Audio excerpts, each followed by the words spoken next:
Iya. Gudang harus dibongkar total, dibersihin, disolder-solderin lagi. Iya. Kalau nggak disolder nggak nyambung kadang-kadang. Ya dipasang lagi juga nggak. Ini mati ini kondisinya. Kondisinya mati. Mati. Ya powernya sih nyala tapi ke depan mati.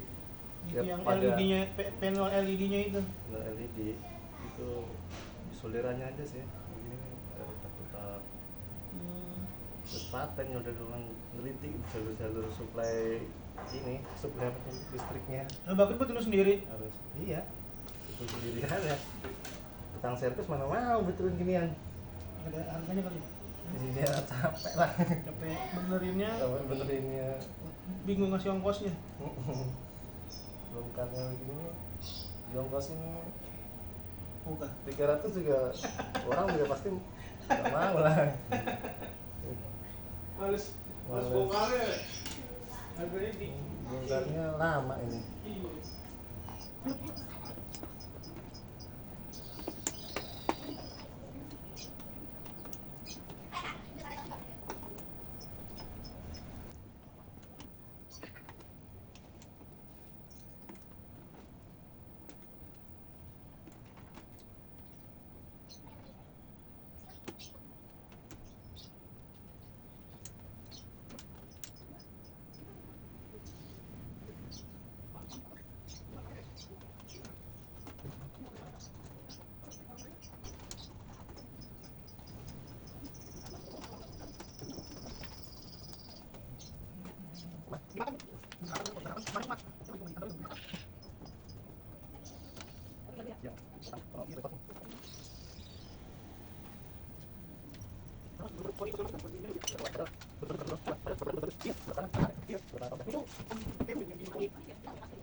Ini teman-teman PCB sampingnya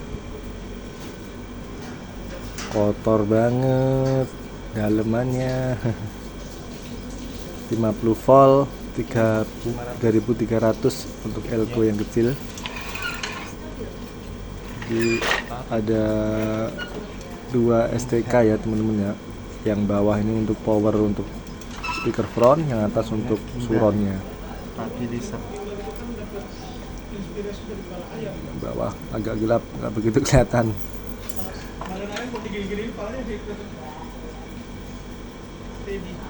Kepalanya nggak goyang ya. Jadi kalau Sony LBT yang udah Pro Logic itu STK-nya 2 teman-teman.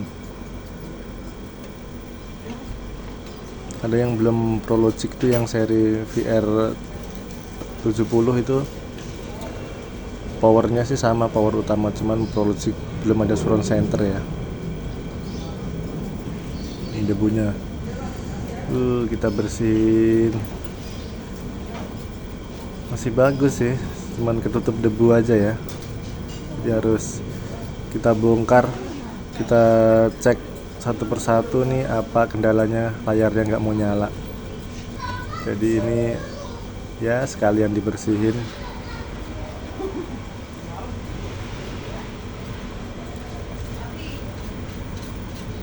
Ini untuk piringan CD-nya juga kotor banget.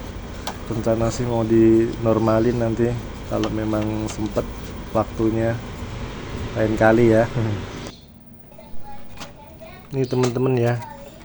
Jadi layarnya itu saking lamanya jadi ketutup debu juga. Ini nanti dibersihinnya pakai minyak kayu putih. Kita lap pakai tisu gitu ya.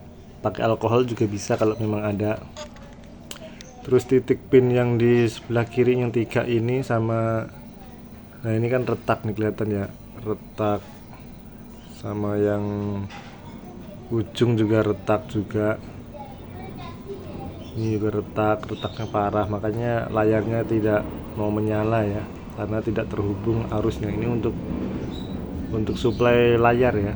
Di tengah-tengah juga banyak yang retak.